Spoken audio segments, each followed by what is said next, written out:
धीरये स्वस्त्यस्तु सतां हरिः ओम्।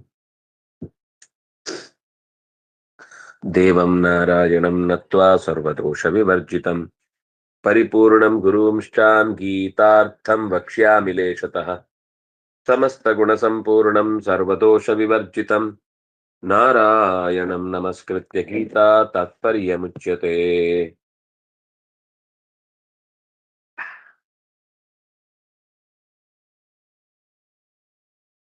येऽप्यन्यदेवता भक्ता यजन्ते श्रद्धयान्विता तेऽपि मामेव कौन्तेय यजन्त्य विधिपूर्वकम्। अहं क्रतुः ಇತ್ಯಾದಿ ಶ್ಲೋಕಗಳ ಬಗ್ಗೆ ನಾವು ಅದು ಅವನದ್ದೇ ಸ್ವರೂಪ ಇತ್ಯಾದಿಗಳನ್ನ ನಿರೂಪಣೆ ಮಾಡಿ ಅನ್ಯದೇವತಾ ಭಕ್ತರೆಲ್ಲವೂ ಕೂಡ ಬಹಳ ವಿಶೇಷವಾದ ಪೂಜೆಯನ್ನ ಮಾಡಿದ್ರೂ ಕೂಡ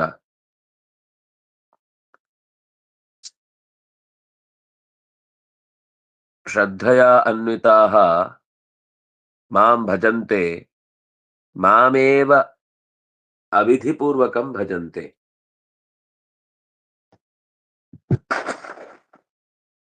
ತುಂಬಾ ವಿಚಿತ್ರವಾದ ಪ್ರಸಂಗವನ್ನ ಇದು ಹೇಳ್ತಾ ಇದೆ. ಏನು ಅಂದ್ರೆ, ಏಪಿ ಅನ್ಯದೇವತಾ ಭಕ್ತಾಃ ಶ್ರದ್ಧಯಾನ್ವಿತಾಃ ಯಜಂತೆ, ಯಾರು ಉಳಿದ ದೇವತೆಗಳನ್ನೇ ಪ್ರಧಾನ ಅಂತ ಭಾವಿಸಿ ಅವರನ್ನೇ ಶ್ರದ್ಧೆಯಿಂದ ಆರಾಧಿಸ್ತಾರೆ, ಅಂಥವರು ಕೂಡ ಅವಿಧಿಪೂರ್ವಕಂ ಮಾಮೇವ ಯಜಂತೆ, ತಪ್ಪುದಾರಿಯಿಂದಲೇ ನನ್ನನ್ನೂ ಕೂಡ ಪೂಜಿಸ್ತಾ ಇದ್ದಾರೆ. ನನ್ನನ್ನೇ ಮಾಮೇವ ನನ್ನನ್ನೇ ಪೂಜಿಸ್ತಾ ಇದ್ದಾರೆ. ತೇ ಅಪಿ ಅಂಥವರು ಕೂಡ ಮಾಮೇವ ನನ್ನನ್ನೇ ಅವಿಧಿಪೂರ್ವಕಂ ಯಜಂತಿ.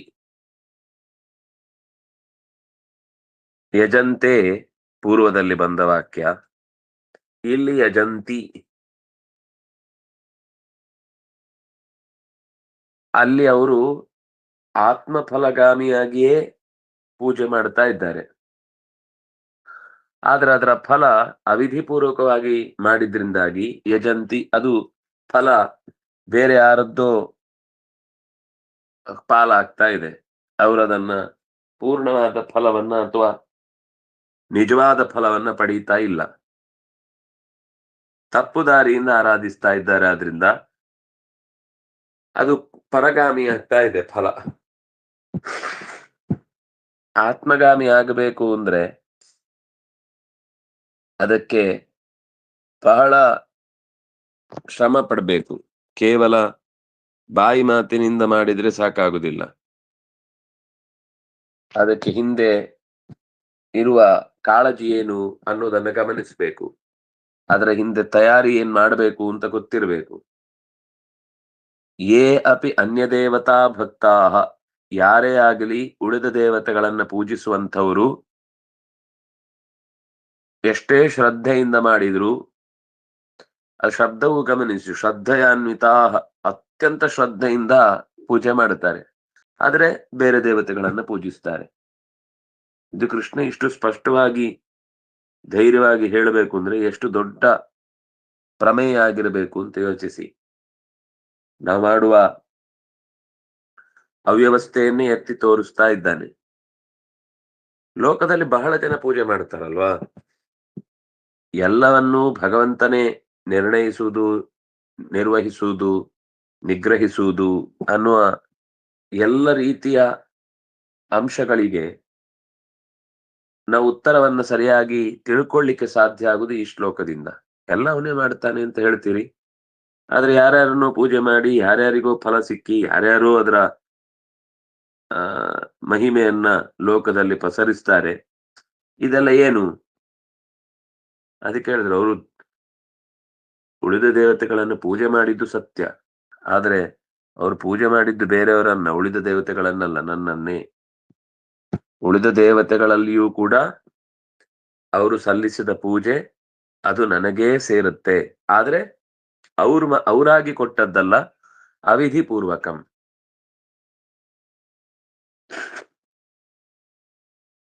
ಶಾಸ್ತ್ರದ ನಿಜವಾದ ಪೂರ್ಣ ವ್ಯಕ್ತಿತ್ವ ಅನ್ನುವ ಗುಣ ಯಾರಲ್ಲಿ ತುಂಬುತ್ತೆ ಅನ್ನೋದನ್ನ ತಿಳಿಯದೆ ಅವರವರೇ ಅನುಸಂಧಾನ ಮಾಡಿ ಕೆಲವರು ತಮಗೇ ಪೂಜೆ ಅಂತ ಅನ್ಕೊಂಡ್ಬಿಡ್ತಾರೆ. ಎಲ್ಲ ನನಗೆ ಮಾಡುದು ಅಂತ, ಯಾಕಂದ್ರೆ ನಾನೇ ಎಲ್ಲ ಅಂತ. ಅಂತಹ ಮೂರ್ಖರು ಇದ್ದಾರೆ. ಫೋಟೋ ಹಾಕಿ, ತಮ್ಮದೇ ಫೋಟೋ ಹಾಕಿ ತಮ್ಗೆ ಪೂಜೆ ಮಾಡ್ಕೊಳ್ಳೋದು. ಇದಕ್ಕಿಂತ ಜಗತ್ತಲ್ಲಿ ಅದ್ಭುತವಾದದನ್ನೆಲ್ಲಾದ್ರೂ ನೋಡ್ಲಿಕ್ಕೆ ಸಾಧ್ಯ ಇದೆಯಾ? ಆದ್ರೆ ಅವರು ಹುಚ್ಚರು ಅನ್ಕೊಂತಾರೆ ನನ್ನನ್ನೇ ಪೂಜೆ ಮಾಡುದು ಅಂತ. ಆದ್ರೆ ಅವ್ರು ಪೂಜೆ ಮಾಡಿದ್ದು ಅವರನ್ನೇ ಅಲ್ಲ, ಅವರು ಎಲ್ಲರ ಅಂತರ್ಯಾಮಿಯಾದ ಭಗವಂತನನ್ನು, ನನ್ನನ್ನೇ ಪೂಜೆ ಮಾಡ್ತಾರೆ ಹೊರತು ಅವ್ರು ತಿಳ್ಕೊಂಡ ಹಾಗೆ ನನ್ನನ್ನೇ ನಾನು ಪೂಜೆ ಮಾಡ್ಕೊಳ್ತಾ ಇದ್ದೇನೆ ಅನ್ನೋದಲ್ಲ. ಯಾಕೆಂದ್ರೆ ಹಿಂದೆ ಒಂದು ಮಾತು ಹೇಳಿದ್ದ, ತೇಷಾಂ ನಿತ್ಯಾಭಿಯುಕ್ತಾನಾಂ ಯೋಗಕ್ಷೇಮಂ ವಹಾಮ್ಯಹಂ ಅಂತ. ನನ್ನಲ್ಲಿ ಅನನ್ಯ ಶ್ರದ್ಧೆ ಇಟ್ಟು ಮಾಡಿದ್ರಲ್ಲಿ ಏನೋ ಹೆಚ್ಚು ಕಮ್ಮಿ ಆದ್ರೂ ನಾನು ಅವರ ಹೆಚ್ಚು ಕಮ್ಮಿ ಆಗಿರುವುದನ್ನೆಲ್ಲ ಸರಿಪಡಿಸ್ತೇನೆ, ನಾನು ನೋಡ್ಕೋತೇನೆ ಅಂತ. ಆದ್ರೆ ಯಾವಾಗ ಅವರು ಬುದ್ಧಿಪೂರ್ವಕವಾಗಿಯೇ ತಪ್ಪನ್ನ ಅನುಸಂಧಾನ ಮಾಡಿ ಉಳಿದ ದೇವತೆಗಳನ್ನೇ ಪ್ರಧಾನ ಅಂತ ಭಾವಿಸಿ ಪೂಜಿಸ್ತಾರೆ ಅಂತಾದಾಗ, ಆವಾಗ ಅದರ ಪೂಜಾ ಫಲವನ್ನ ಅಥವಾ ಅದರ ಪೂಜೆಯ ನಿಜವಾದ ಗೌರವನ್ನ ಪಡೆಯುವುದು ಅವರಲ್ಲ, ಅದು ನಾನೇ. ಯಾಕೆಂದ್ರೆ ನನಗೆ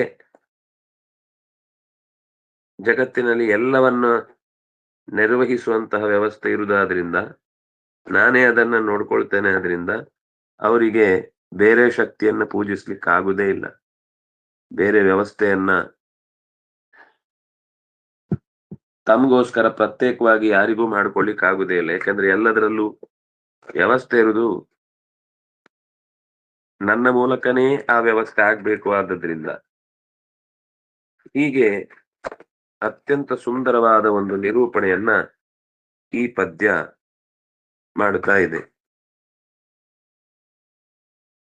ಮಾಮೇವಯೇ ಪ್ರಪದ್ಯಂತೆ ಮಾಯಾಮೇತಾಂ ತರಂತಿತೆ ಅಂತ ಒಂದ್ ಮಾತು ಹೇಳಿದ್ರು. ನನ್ನನ್ನೇ ಶರಣಾದ್ರೆ ಮಾತ್ರ ಅವರು ಈ ಮಾಯೆಯನ್ನ ದಾಟ್ತಾರೆ. ಉಳಿದಂತೆ ತಮ್ಗೆ ಬೇಕಾದ್ದನ್ನ ತಾವೇ ಸಹಿಸ್ಕೊಳ್ತೇವೆ, ತರಿಸ್ಕೊಳ್ತೇವೆ, ಮಾಡ್ಕೊಳ್ತೇವೆ ಅಂತೆಲ್ಲ ಮಾತುಗಳಿಂದ ಹೇಳಿದ್ರು ಕೂಡ ಅದರ ನಿಜವಾದ ಸಿದ್ಧಿ ಆಗ್ಲಿಕ್ಕೆ ಅಥವಾ ಆ ಗುರಿಯನ್ನ ತಲುಪಲಿಕ್ಕೆ ಸಾಧ್ಯ ಆಗುವುದು ನನ್ನಲ್ಲಿ ಶರಣು ಬಂದಾಗ ಮಾತ್ರ. ಅಲ್ಲ, ಉಳಿದವರಲ್ಲಿ ಶರಣು ಬಂದಾಗ ಅವರಿಗೆ ಲೋಕದಲ್ಲಿ ಅನೇಕ ಲಾಭಗಳು ಅಥವಾ ಜೀವನದಲ್ಲಿ ಅನುಭವಗಳೆಲ್ಲ ಆಗಿದೆಯಲ್ಲ ಅಂದ್ರೆ ಆಗಿರುತ್ತೆ, ಆಗಿಲ್ಲ ಅಂತ ನಾನು ಹೇಳಲಿಲ್ಲ. ಆದ್ರೆ ಅದಾಗಿರುವುದು ಕೇವಲ ಅವರದ್ದೇ ಆದ ಒಂದು ಭ್ರಮೆ ಹೊರತು ಅಲ್ಲಿ ಫಲ ಕೊಟ್ಟವನು ನಾನೇ. ಅವರಾಗಿ ಅದರ ಫಲವನ್ನ ಪಡೆಯುವುದು ಸಾಧ್ಯವೇ ಇಲ್ಲ ಅನ್ನುವುದನ್ನ ಬಹಳ ಸುಂದರವಾಗಿ ಇಲ್ಲಿ ಕೃಷ್ಣ ನಿರೂಪಣೆ ಮಾಡಿದ.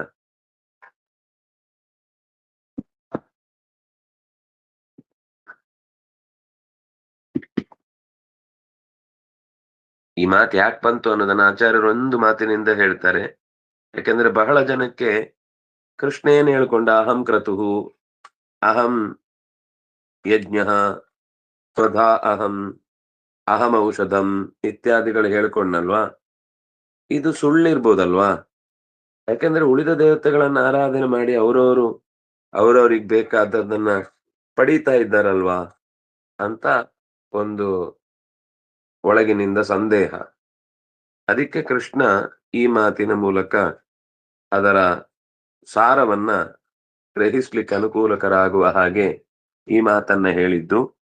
ಉಳಿದದೆ ಅಹಂ ಕ್ರತುಹು, ನಾನೇ ಯಜ್ಞ, ಅಹಂ ಯಜ್ಞ, ಸ್ವಧಾ ಅಹಂ, ಅಹಮೇವ ಆಜ್ಯಂ ಇತ್ಯಾದಿಗಳನ್ನು ಹೇಳಿಕೊಂಡದ್ದು ಕೇವಲ ಬಾಯಿ ಮಾತಿಗಲ್ಲ, ನಿಜವಾದ ಅರ್ಥದಲ್ಲಿ ಭಗವಂತನೇ ಆ ಮಂತ್ರದ ಪೂರ್ಣ ಫಲ. ಯಾಕೆಂದ್ರೆ ಆ ರೀತಿ ಅಲ್ಲದೆ ಹೋಗಿದ್ದಿದ್ರೆ ಲೋಕದಲ್ಲಿ ಇಲ್ಲಿ ತನಕನೂ ಕೂಡ ಈ ಮಾತುಗಳು ಸ್ಟ್ಯಾಂಡ್ ಆಗಿ ನಿಲ್ತಿರ್ಲಿಲ್ಲ. ಅಂದ್ರೆ ಈಗೇನ್ ಭಗವಂತ ಹೇಳ್ತಾ ಇದ್ದಾನೆ ಈ ವಿಷಯದಲ್ಲಿ ಯಾರಿಗೂ ಕೂಡ ಪೂರ್ಣವಾದ ನಂಬಿಕೆ ಬರ್ತಿರ್ಲಿಲ್ಲ. ಇವತ್ತಿಗೂ ನಂಬಲಿಕ್ಕೆ ಅನುಕೂಲಕರ ಆಗುವ ಹಾಗೆ ಈ ಮಾತು ನಿಂತಿದೆ ಅಂತಂದ್ರೆ ಅದಕ್ಕೆ ಕಾರಣ ಭಗವಂತನ ಆ ಪೂರ್ಣವಾದ ಅಸ್ತಿತ್ವ, ಅದರ ಬಗೆಗಿನ ಅವನಿಗಿರುವ ಎಚ್ಚರ. ಬಹಳ ಗಂಭೀರವಾಗಿ ಕೃಷ್ಣ ಈ ಮಾತನ್ನ ಈ ಹಿನ್ನೆಲೆಯಲ್ಲಿ ನಮಗೆ ತಿಳಿಸಿಕೊಟ್ಟದ್ದೇನು ಅಂತಂದ್ರೆ, ಏನೇ ಒಂದು ವಿಷಯದ ಬಗ್ಗೆ ನಮಗೆ ತಿಳಿವು ಬಂದ್ರೂ ಕೂಡ ಆ ತಿಳಿವಿನ ಹಿಂದೆ ಒಂದು ಶಾಸ್ತ್ರೀಯ ಪ್ರಮಾಣ ಇದೆ, ಪ್ರಮುಖವಾದ ಪ್ರಜ್ಞೆ ಇರಬೇಕು ನಮಗೆ. ಅದಿಲ್ಲದೆ ನಾವು ಎಷ್ಟು ಇದು ಹೀಗೆ ಹಾಗೆ ಅಂತ ಮಾತಾಡಿದ್ರು ಕೂಡ ಭಗವಂತನ ಪ್ರಾಮಾಣಿಕವಾದ ಒಂದು ನಿರ್ಣಯ ಇಲ್ಲದೆ ಹೋದ್ರೆ ಅದನ್ನು ನಾವು ಅರ್ಥೈಸಿಕೊಳ್ಳುವುದು ಕಷ್ಟ ಅಂತ. ಹಾಗಾಗಿ ಇಲ್ಲಿ ಬಹಳ ಸುಂದರವಾದ ಚಿಂತನೆಯನ್ನ ಕೊಟ್ಟದ್ದಕ್ಕೆ ಆಚಾರ್ಯರ ಮಾತು ಕೂಡ ಹೆಚ್ಚು ಬಲ ಕೊಟ್ಟಿತು ಅಂತ ಭಾವಿಸಬೇಕು. ಆ ಸರಿ, ಈಗ ಹಾಗಾದ್ರೆ ಏನ್ ಹೇಳಿಕ್ ಹೊರಟಿದ್ದಾರೆ ಅಂತಂದ್ರೆ,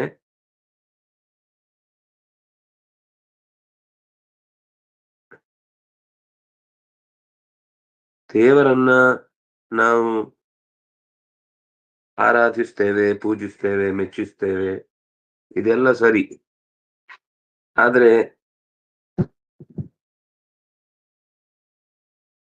ಉಳಿದ ದೇವತೆಗಳನ್ನ ಆರಾಧಿಸುವುದನ್ನ ನೀವು ಒಂದು ರೀತಿ ಬೇಡ ಅಂತ ಹೇಳಿದ ಹಾಗೆ ಕಾಣ್ತಿದೆಯಲ್ವಾ ಅಂತ ಒಂದು ಪ್ರಶ್ನೆ.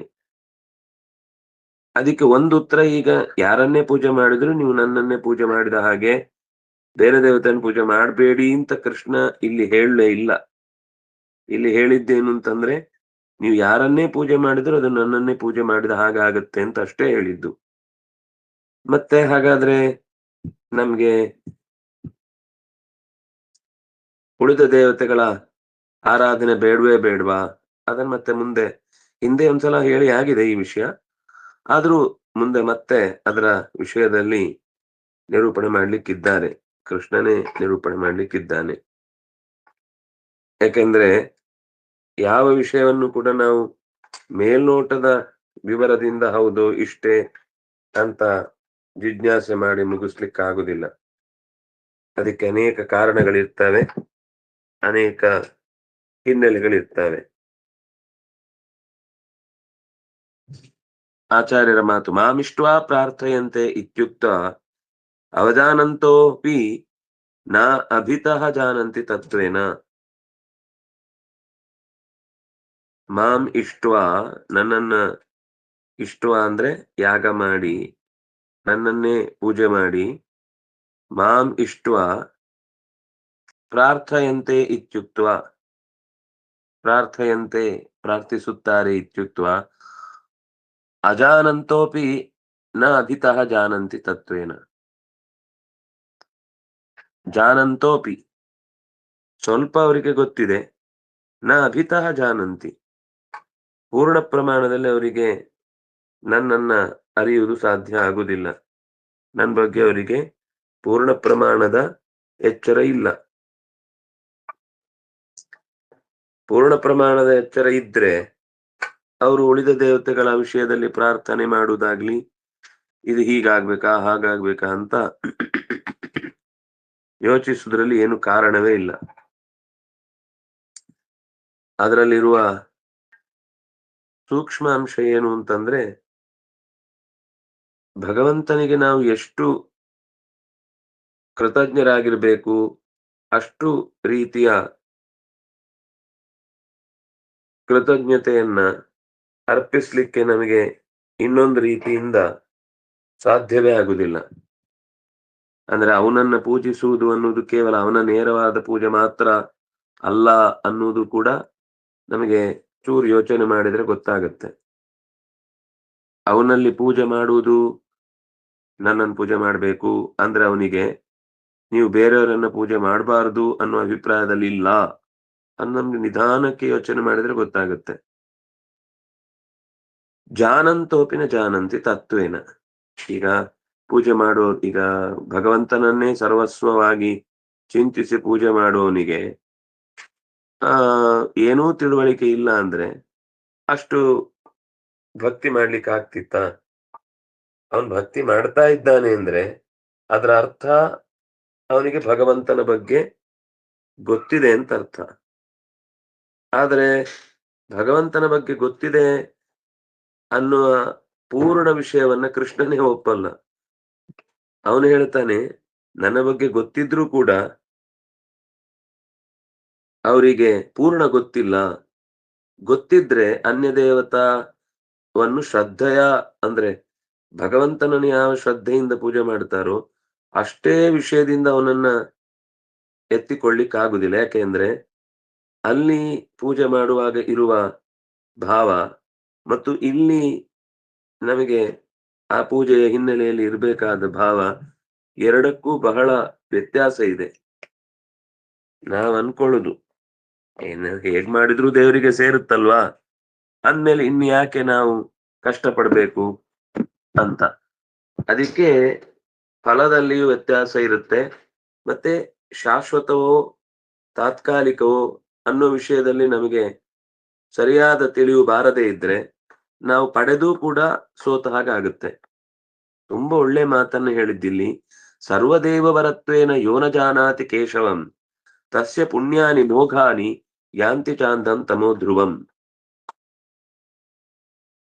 ಸರ್ವದೇವ ವರತ್ವೇನ, ಸರ್ವದೇವ ವರ ಅಂದ್ರೆ ಶ್ರೇಷ್ಠ, ವರ ಅಂದ್ರೆ ಸಾರ, ವರ ಅಂದ್ರೆ ಮುಖ್ಯ. ಸರ್ವದೇವ ವರನಾಗಿ ಎಲ್ಲ ದೇವತೆಗಳಿಗೂ ಮೀರಿದವ, ಎಲ್ಲ ದೇವತೆಗಳನ್ನು ಕೂಡ ಪೂರ್ಣವಾಗಿ ವ್ಯಾಪಿಸಿದವ, ಅವನಿಗಿಂತ ಮಿಗಿಲಾದ ಮತ್ತೊಂದು ತತ್ವ ಇಲ್ಲ ಅಂತ ಯಾರು ಅನುಸಂಧಾನ ಮಾಡ್ತಾನೋ ಅವನಿಗೆ ಮಾತ್ರ ಮಾಡಿದ ಪುಣ್ಯದ ವಿಷಯ ಅನ್ನೋದು ಫಲಿಸುವಂತದ್ದಾಗುತ್ತೆ. ಇಲ್ಲಿ ಹೇಳಿದ ಮಾತು ಸ್ವಲ್ಪ ಗಂಭೀರವಾಗಿದೆ. ತಸ್ಯ ಪುಣ್ಯಾನಿ ಮೋಘಾನಿ ಯಾತಿ.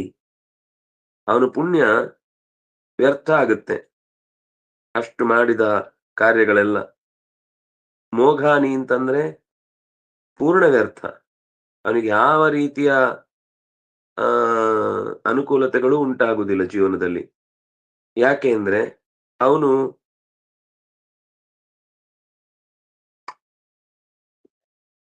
ಅಂಧಂತಮಹಯಾತಿ ಅಂತ ಕೊನೆಗೆ ಅವರು ಎಚ್ಚರಿಸಿದ್ದು. ಈ ಪುಣ್ಯದ ವಿಷಯದಲ್ಲಿ ನಾವು ಸರಿಯಾಗಿ ಗಮನಿಸದೇ ಹೋದ್ರೆ, ಅಂದ್ರೆ ಭಗವಂತನ ತತ್ವದ ವಿಷಯದಲ್ಲಿ ನಾವು ಸರಿಯಾಗಿ ಗಮನ ಕೊಡದೇ ಹೋದ್ರೆ ಅವನು ಪುಣ್ಯವನ್ನ ಪಡೆದದ್ದು ವ್ಯರ್ಥ ಮಾತ್ರ ಅಲ್ಲ, ಅವನು ಕತ್ತಲೆಯ ಕಡೆಗೆ ಸಾಗಿಯಾನು. ಕತ್ತಲೆಯ ಕಡೆಗೆ ಸಾಗುವುದು ಅಂದ್ರೆ ಮತ್ತೆ ಯಾವತ್ತೂ ಕೂಡ ಬೆಳಕಿನಲ್ಲಿಗೆ ಬರ್ಲಿಕ್ಕೆ ಅನುಕೂಲವಿಲ್ಲದಂತಹ ಸ್ಥಿತಿ ಆತನಿಗೆ ಉಂಟಾಗುತ್ತೆ. ಅದರ ಅರ್ಥ ಏನು ಅಂದ್ರೆ ಅವನು ದೃಢವಾಗಿ ಕತ್ತಲೆಯನ್ನೇ ಪ್ರೀತಿಸ್ಲಿಕ್ಕೆ ಶುರು ಮಾಡದ ಅಂತಾಗುತ್ತೆ, ಬೆಳಕಿನ ದಾರಿಯನ್ನು ಮರೆತು ಬಿಡ್ತಾನೆ ಅಂತಾಗುತ್ತೆ. ಅದರಿಂದ ಈ ವಿಷಯದಲ್ಲಿ ಬಹಳ ಜಾಗ್ರತೆಯಿಂದ ನಾವು ಭಗವತ್ ಚಿಂತನೆಯನ್ನ ಮನಸ್ಸಿನಲ್ಲಿ ಇಟ್ಕೊಳ್ಬೇಕು. ಯಾಕೆಂದ್ರೆ ಯಾವುದೇ ಒಂದು ವಿಷಯ ಅದು ದೃಢವಾಗಿ ನಮ್ಮಲ್ಲಿ ಉಳಿಬೇಕು ಅಂತಂದ್ರೆ ಅದಕ್ಕೆ ಭಗವಂತನ ಪ್ರಜ್ಞೆ ಅಷ್ಟು ಜಾಗೃತವಾಗಿರ್ಬೇಕು. ಅದು ಜಾಗೃತವಾಗದೆ ಹೋದ್ರೆ ಆವಾಗ ನಾವು ಮಾಡಿದಷ್ಟು ಒಳ್ಳೆ ಕೆಲಸಗಳು ಕೂಡ ನಿಷ್ಫಲವಾಗುವ ಸಾಧ್ಯತೆ ಜಾಸ್ತಿ. ನಿಷ್ಫಲ ಆಗಬಾರದು ಅಂತಂದ್ರೆ ನಾವು ಬಹಳ ಚಿಂತನೆಯಲ್ಲಿ ಶುದ್ಧತೆಯನ್ನು ಕಾಪಾಡಿಕೊಳ್ಬೇಕು ಅಂತ. ಚಿಂತನೆಯಲ್ಲಿ ಶುದ್ಧತೆಯನ್ನು ಕಾಪಾಡಿಕೊಳ್ಳುವುದು ಏನು ಸರ್ವದೇವ ವರನಾಗಿ ಭಗವಂತನನ್ನ ನಾವು ಪ್ರಾರ್ಥನೆ ಮಾಡಬೇಕು. ಸರ್ವದೇವ ವರ, ಎಲ್ಲ ದೇವತೆಗಳಿಗಿಂತಲೂ ಕೂಡ ಹಿರಿಯ, ಎಲ್ಲ ದೇವತೆಗಳಿಗೂ ಕೂಡ ಮಾನ್ಯ, ಎಲ್ಲ ದೇವತೆಗಳ ಆರಾಧನೆಯು ಕೂಡ ಅವನ ಆರಾಧನೆಯ ಭಾಗ. ಅವನ ಆರಾಧನೆ ಇಲ್ಲದೆ ಉಳಿದ ದೇವತೆಗಳ ಆರಾಧನೆ ಸಾಧ್ಯ ಇಲ್ಲ. ಇದು ನಮಗೆ ಸ್ಪಷ್ಟ ಗೊತ್ತಿರಬೇಕು. ಬಹಳ ಮುಖ್ಯವಾದ ಅಂಶ ಅಂತಾನೆ ನಾವು ಪರಿಗಣಿಸ್ಬೇಕು ಈ ವಿಷಯವನ್ನ. ಯಾಕೆಂದ್ರೆ ಬಹಳ ಜನ ಬಹಳ ರೀತಿಯಲ್ಲಿ ತಮ್ಮ ತಮ್ಮ ಚಿಂತನೆಗಳನ್ನ ಸಮಾಜದಲ್ಲಿ ಗಟ್ಟಿಯಾಗಿ ಬಿತ್ತಿದ್ದಾರೆ. ಆದ್ರೆ ಈ ವಿಷಯದಲ್ಲಿ ಎಚ್ಚರಿಕೆ ತೆಗೆದುಕೊಳ್ಳದೆ ಇದ್ರೆ ನಾವು ಎಷ್ಟು ಸಾಮಾಜಿಕ ಕಾರ್ಯ ಮಾಡಬಹುದು, ಎಷ್ಟೋ ಆಧ್ಯಾತ್ಮಿಕ ಚಟುವಟಿಕೆಯಲ್ಲಿ ನಾವು ತುತ್ತ ತುದಿಯನ್ನ ಅಂದ್ರೆ ಹಠಯೋಗ ಮಾಡಿ ದೇಹದ ಸಾಧನೆ, ಯೋಗ, ಆಸನ, ಪ್ರಾಣಾಯಾಮ ಇತ್ಯಾದಿಗಳನ್ನ ಮಾಡಿಯೂ ಕೂಡ ನಮ್ಮ ಈ ಚಿಂತನೆಯಲ್ಲಿ ಅಶುದ್ಧತೆ ಇತ್ತು ಅಂತಾದ್ರೆ ಅದು ನಮ್ಮನ್ನ ಹಿಂದಕ್ಕೆ ತಳ್ಳಿಬಿಡುತ್ತೆ. ಹೇಳಿದ್ದಾನೆ ಕೃಷ್ಣ ಹಿಂದೆ ಈ ವಿಷಯದಲ್ಲಿ.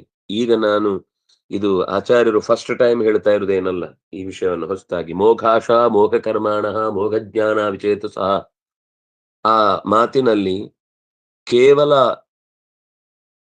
ಆ ತತ್ವೇನಾತಶ್ಚ್ಯವಂತಿತೆ ಅಲ್ಲಿ ಹೇಳಿದ ಮಾತು.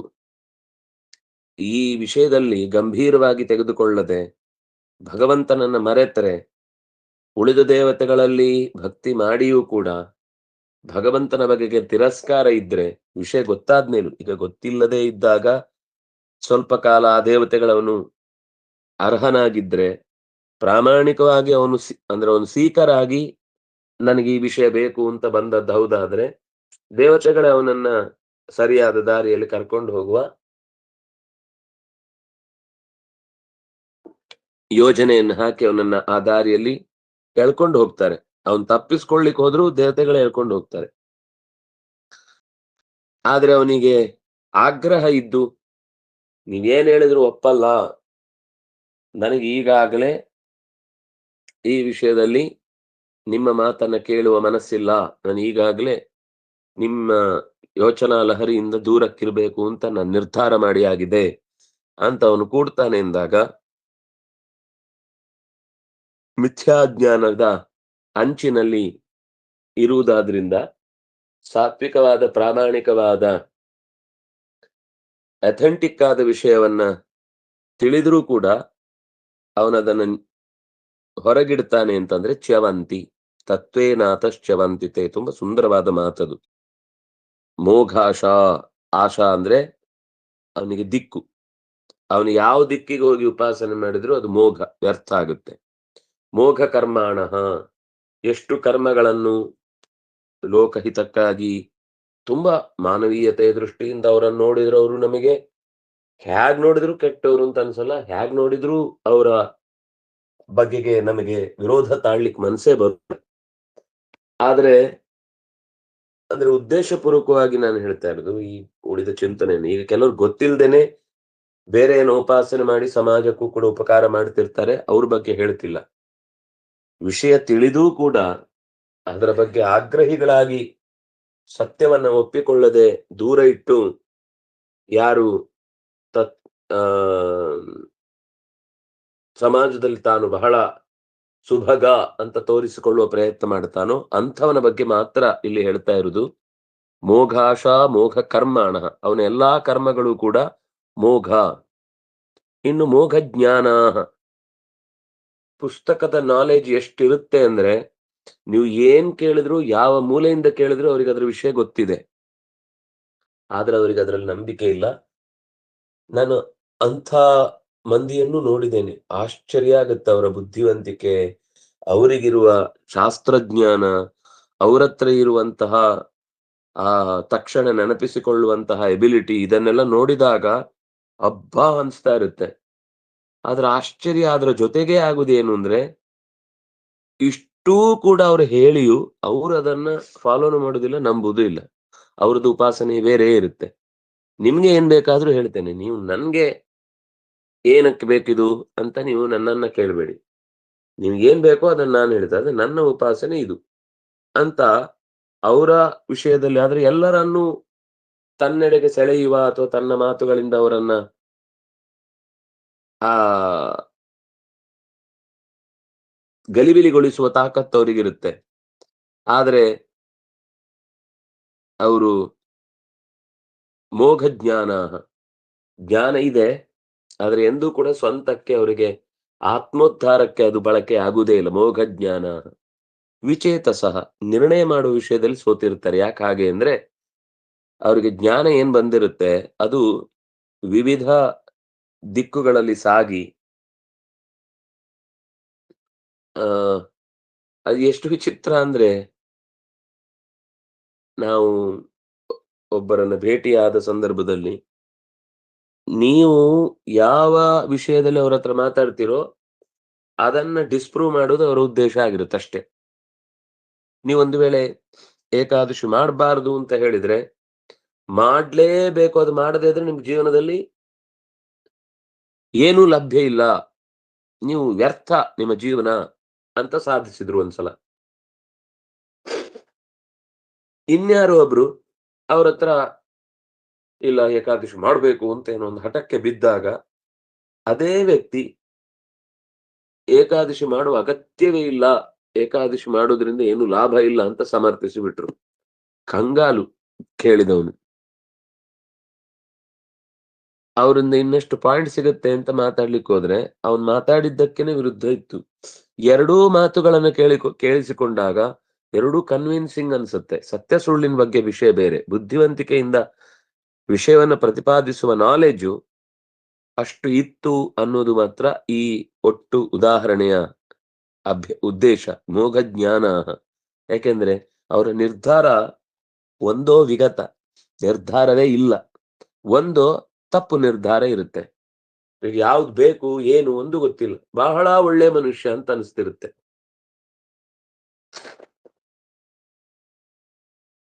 ಯಾರಿಗೂ ಅನ್ಯಾಯ ಮಾಡುವ ಸ್ವಭಾವದವರಲ್ಲ ಮೇಲ್ನೋಟಕ್ಕೆ, ಆದ್ರೆ ಯಾವುದ್ರಲ್ಲೂ ಅವರಿಗೊಂದು ನಿರ್ಧಾರ ಇಲ್ಲ. ಅವರ ಮಾತೆ ಕೆಲವೊಂದ್ ಸರ್ತಿ ನಮ್ಗೆ ಶತ್ರುವಾಗ್ಬೇಕು ಬಿಟ್ರೆ ಕೈಯಿಂದ ಯಾವತ್ತು ಹೊಡೆದವರಲ್ಲ, ಬಾಯಿ ಅಂದ್ರು ಮನಸ್ಸಿಂದ ಯಾರಿಗೂ ಕೇಡೆಣಿಸಿದವರಲ್ಲ ಹಾಳಾಗಿ ಹೋಗ್ಲಿ ಅಂತ. ಆದ್ರೆ ಮಾತಿನ ಬಲಕ್ಕೆ ಬಂದಾಗ ಮಾತ್ರ ಅವರನ್ನ ಅರ್ಥ ಮಾಡ್ಕೊಳ್ಳೋದೇ ಕಷ್ಟ ಆಗ್ತಿತ್ತು. ಅವ್ರು ಯಾವ ಕಡೆಗಿದ್ದಾರೆ ಅಂತಾನೆ ಗೊತ್ತಾಗ್ತಿರ್ಲಿಲ್ಲ. ಆದ್ರೆ ಅವರ ಅನುಷ್ಠಾನ ಅದರ ಪ್ರತಿಫಲ. ಅನುಷ್ಠಾನದಲ್ಲಿ ಯಾವತ್ತೂ ಕೂಡ ಅವರಿಗೊಂದು ನಿರ್ಧಾರವೂ ಇರ್ಲಿಲ್ಲ ಮತ್ತು ಅದರ ಬಗ್ಗೆ ಒಂದು ನಿಷ್ಠೆಯೂ ಇರ್ಲಿಲ್ಲ. ಹೇಗ್ ಬೇಕೋ ಹಾಗೆ. ಅಲ್ಲಿ ಅದನ್ನ ತಪ್ಪು ಅಂತ ಹೇಳಿದವರು ಅದನ್ನ ಯಾರತ್ರನೂ ಬೇಡ ಅಂತ ಮಾಡಿಸ್ಲಿಲ್ಲ. ಅವರೇ ಇನ್ನೊಂದು ಕಡೆ ಅದೆಲ್ಲ ನಡೆಯತ್ತೆ ಮಾಡೋಣ, ಅನುಕೂಲದ ಸಿಂಧುವನ್ನ ಅನುಸರಿಸಿ ನಡೆಯುವಂತಹ ಮಂದಿಯಾಗಿ ಬಿಡ್ತಾರೆ. ವಿಚೇತ ಸಹ ಅವರಿಗೊಂದು ನಿಶ್ಚಿತವಾದ ಚೇತನದಲ್ಲಿ ವಿವಿಧ ರೀತಿಯ ನಿರ್ಧಾರಗಳಿಂದ ಬದುಕನ್ನ ನಡೆಸ್ತಾ ಇರ್ತಾರೆ. ಅವರು ತತ್ವೇನ ಅತಃ ಚ್ಯವಂತಿ, ತತ್ವದ ನಿಜವಾದ ದಾರಿಯಿಂದ ಅವರು ಜಾರಿ ಹೋಗ್ತಾರೆ. ಇದು ಕೃಷ್ಣ ಹಿಂದೆಯೇ ಹೇಳಿದ ಮಾತು. ಅತಃ ಸರ್ವಾಧಿಕ್ಯಂ ವಿಷ್ಣೋರ್ ಜ್ಞಾತ್ವಾ ಅಪಿ, ವಿಷ್ಣುವಿನ ಸರ್ವಾಧಿಕ್ಯವನ್ನ ತಿಳಿದೂ ಕೂಡ ಬ್ರಹ್ಮಾದೀನಾಂ ತತ್ ಪರಿವಾರತ್ವಾದಿಕಂ ಅಜಾನತಾಂ ಇದಂ ಫಲಂ. ಇದರಲ್ಲೊಂದು ಸಣ್ಣ ನಮ್ಮ ತಿಳುವಳಿಕೆಯಲ್ಲಿರುವ ಲೋಪವನ್ನ ಆಚಾರ್ಯರು ಎತ್ತಿ ತೋರಿಸ್ತಾರೆ. ಎಲ್ಲರಿಗಿಂತ ಮಿಗಿಲು ಅಂತ ತಿಳ್ಕೊಳ್ತಾನೆ ಒಬ್ಬ. ಇದು ಇನ್ನೊಂದು ರೀತಿಯ ವಿಚಿತ್ರವಾದ ಅನುಭವ ನಿಮಗೆ ಲೋಕದಲ್ಲಿ ಆಗಿರುತ್ತೆ.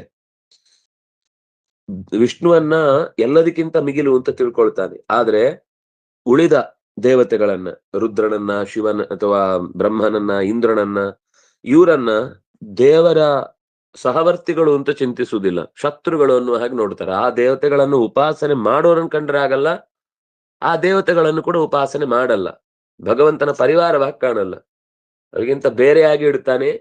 ಮತ್ತು ಅದೊಂದು ಏನೋ ನಮಗೆ ಪ್ರತಿಸ್ಪರ್ಧಿಯಾದ ಭಗವಂತ, ಅವನು ದೇವರಾಗ್ಲಿಕ್ಕೆ ಸಾಧ್ಯನೇ ಇಲ್ಲ. ಈಗ ಅಲ್ಲಾಹನ ಬಗ್ಗೆ ಅವರಿಗೂ ಹಾಗೆ ಅಲ್ವಾ, ಅವರು ಸರ್ವೋತ್ತಮ ಅಂತ ಹೇಳಿ ಉಳಿದ ಯಾವ ಧರ್ಮದ ದೇವತೆಯನ್ನು ಕೂಡ ಅದು ದೇವರೇ ಅಲ್ಲ ಅಥವಾ ಅದಕ್ಕೆ ದೈವತ್ವವೇ ಇಲ್ಲ. ಯಾಕೆಂದ್ರೆ ಎಲ್ರೂ ಹೇಳುದು ಭಗವಂತನನ್ನ ಸರ್ವಶಕ್ತ ಅಂತ. ಸರ್ವಶಕ್ತನಾಗಿ ಎಲ್ಲರಿಗೂ ಒಬ್ಬೊಬ್ಬ ದೇವರು ಇರ್ಲಿಕ್ಕೆ ಸಾಧ್ಯ ಇಲ್ವಲ್ಲ. ಸರ್ವಶಕ್ತ ಅಂತ ಒಬ್ಬನೇ ಇರ್ಲಿಕ್ಕೆ ಸಾಧ್ಯ. ಆ ಸರ್ವಶಕ್ತನಾದ ಒಬ್ಬನೇ ಯಾರು ಯಾರು ಅನ್ನೋದು ದೊಡ್ಡ ಪ್ರಶ್ನೆ ನಿಜವಾಗಿ ಶಾಸ್ತ್ರದಲ್ಲಿ. ಆದ್ರೆ ಯಾರು ಅಂತನ್ನುವ ಪ್ರಶ್ನೆ ಬಂದಾಗ ಎಲ್ಲರಿಗೂ ಒಬ್ಬ ಇರ್ತಾನೆ ಅಂತನ್ನುವ ಯಾಕಂದ್ರೆ ಅವರು ಹೇಳುದು ಸರ್ವಶಕ್ತ, ಇವರು ಹೇಳುದು ಸರ್ವಶಕ್ತ, ಮತ್ತೊಬ್ರು ಹೇಳುದು ಸರ್ವಶಕ್ತ. ಆದ್ರೆ ನಮ್ಮ ದೇವರು ಮಾತ್ರ ಸರ್ವಶಕ್ತ. ಉಳಿದ ದೇವರು ಯಾರು ಸರ್ವಶಕ್ತರಲ್ಲ. ಯಾವುದನ್ನ ಪರಮ ಶಕ್ತಿ ಅಂತ ಹೇಳ್ತೇವೋ ಅದನ್ನ ನಾವು ಒಪ್ಪುವಾಗ್ಲೇ ಉಳಿದ ದೇವತೆಗಳನ್ನ ಪೂರ್ತಿ ನಿರಾಕರಿಸಿ ಅಥವಾ ತಾನು ಹೇಳುವ ಶಕ್ತಿಯನ್ನು ಇನ್ನೊಬ್ಬ ಒಪ್ಪಿಕೊಳ್ಳುವಾಗ್ಲೂ ಅದು ಬೇರೆ ಇದು ಬೇರೆ ಅಂತ ಅದರಲ್ಲಿ ವೈವಿಧ್ಯವನ್ನ ಕಲ್ಪಿಸುವವನಾದಾಗ ಪರಿವಾರತ್ವವನ್ನ ಭಗವಂತನ ಪರಿವಾರವಾಗಿಯೇ ಈ ಎಲ್ಲ ದೇವತಾ ಶಕ್ತಿಗಳಿದ್ದಾವೆ ಅಂತ ತಿಳಿಯದೆ ಹೋದಾಗ ಅವನ ಫಲ ಅನ್ನುವುದು ಮುಂದೆ ಈ ಶ್ಲೋಕದಲ್ಲಿ ಹೇಳಿದ್ದು ಅಹಂ ಹಿ ಸರ್ವಯಜ್ಞಾನ ಭೋಕ್ತಾ ಚ ಪ್ರಭುರೇವಚ ನತು ಮಾಮ ವಿಜಾನಂತಿ ತತ್ವೇನ ತಶ್ಚವಂತಿ. ಈ ಫಲ ಯಾರಿಗೆ ಅಂದ್ರೆ ಸರ್ವಯಜ್ಞಗಳ ಭೋಕ್ತೃ ನಾನೇ. ಸರ್ವಯಜ್ಞಗಳ ಫಲ ಅನುಭವಿಸುವ ಭೋಕ್ತ ಮಾತ್ರ ಅಲ್ಲ, ಪ್ರಭು. ಅದನ್ನು ಯಾರಿಗೆ ಅನುಭವಿಸುವಂತೆ ಮಾಡಬೇಕು ಅಂತ ನಿರ್ಧರಿಸುವವನು ನಾನೇ. ನತು ಮಾಮ ವಿಜಾನಂತಿ,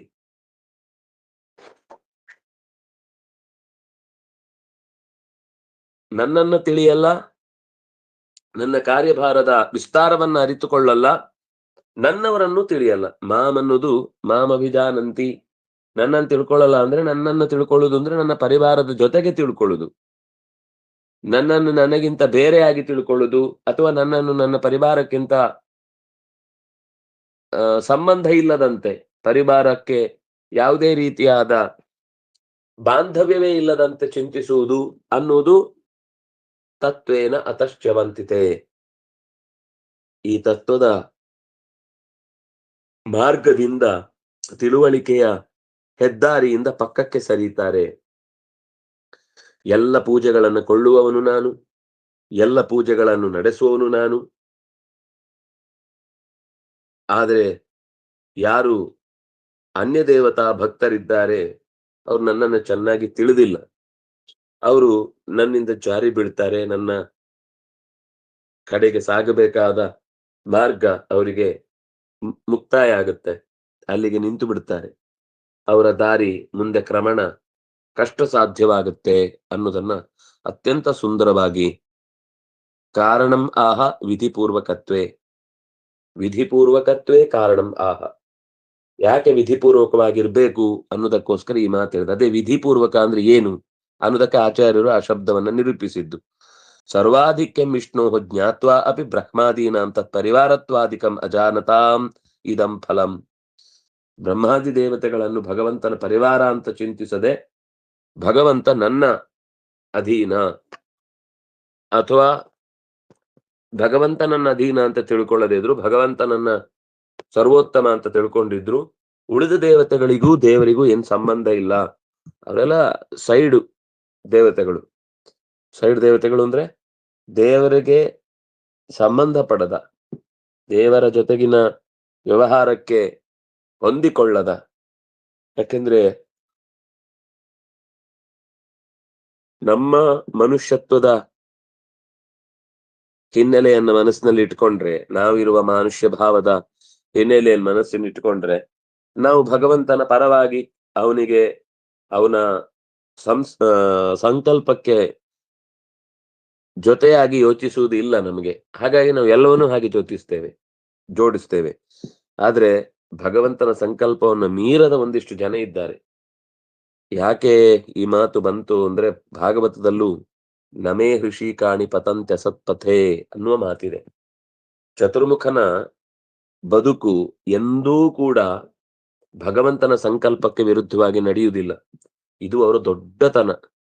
ಈ ದೊಡ್ಡತನವನ್ನು ನಾವು ಅರ್ಥ ಮಾಡ್ಕೊಳ್ಳದೆ ಅವನ ಪರಿವಾರ ಅಂದ್ರೆ ದೇವ್ರು ಏನ್ ಹೇಳ್ತಾನೋ ಅದರ ತರ ಬದುಕ್ತಾನೆ. ಈ ಚತುರ್ಮುಖ ಮಾತ್ರ ಅಲ್ಲ, ಎಲ್ರೂ ಹೆಚ್ಚಿನ ದೇವತೆಗಳು ಹಾಗೆ ಇದ್ದಾರೆ. ಅದಕ್ಕೆ ಪರಿವಾರ ಅನ್ನೋ ಶಬ್ದ ಬಳಸಿದ್ದು.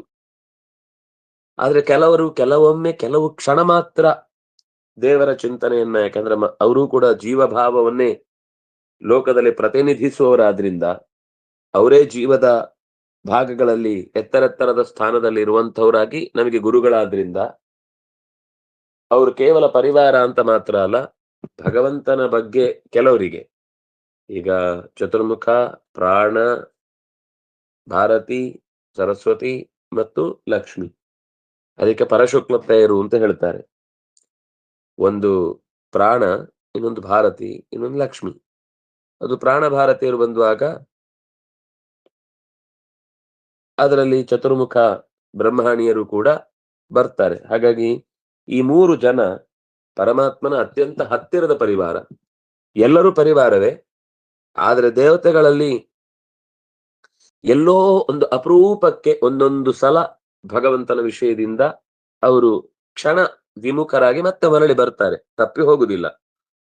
ಇದು ಯಾಕೆ ಅಂದ್ರೆ ದೇವರ ಅತ್ಯಂತ ಹತ್ತಿರದ ಬಂಧುಗಳಾಗಿ ದೇವರನ್ನು ಅವರು ಕಂಡುಕೊಂಡ ರೀತಿ ಮತ್ತು ಅದೇ ಉದ್ದೇಶಕ್ಕೆ ಅವನನ್ನ ಪ್ರೀತಿಸಿ ಅವನ ಸಂಬಂಧವನ್ನ ಹೆಚ್ಚಿಸಿಕೊಳ್ಬೇಕು ಅನ್ನೋ ದೃಷ್ಟಿಯಿಂದಲೇ ಆಸಕ್ತಿಯಿಂದ ಲೋಕದ ಸಮಸ್ತ ಕಾರ್ಯಗಳಲ್ಲಿ ತಮ್ಮ ಭಾಗಧೇಯವನ್ನ ಕೊಡ್ತಾರೆ, ತಮ್ಮ ಕರ್ತವ್ಯವನ್ನ ನಿರ್ವಹಿಸ್ತಾರೆ. ಈ ವಿಷಯದಲ್ಲಿ ಈ ಅಂಶವನ್ನ ಬ್ರಹ್ಮಾದಿಗಳು ತತ್ಪರಿವಾರತ್ವೇನ ಭಗವಂತನ ಜೊತೆಗಿರುವವರು, ಭಗವಂತನಿಗೆ ಅತ್ಯಂತ ಹತ್ತಿರದವರು ಅಂತ ನಾವು ತಿಳಿಯದೆ ಪೂಜೆ ಮಾಡಿದ್ವಿ ಅಂದ್ರೆ ಅವಿಧಿಪೂರ್ವಕಂ ಯಜಂತೆ ಅನ್ನುವ ಕಾರಣಕ್ಕಾಗಿ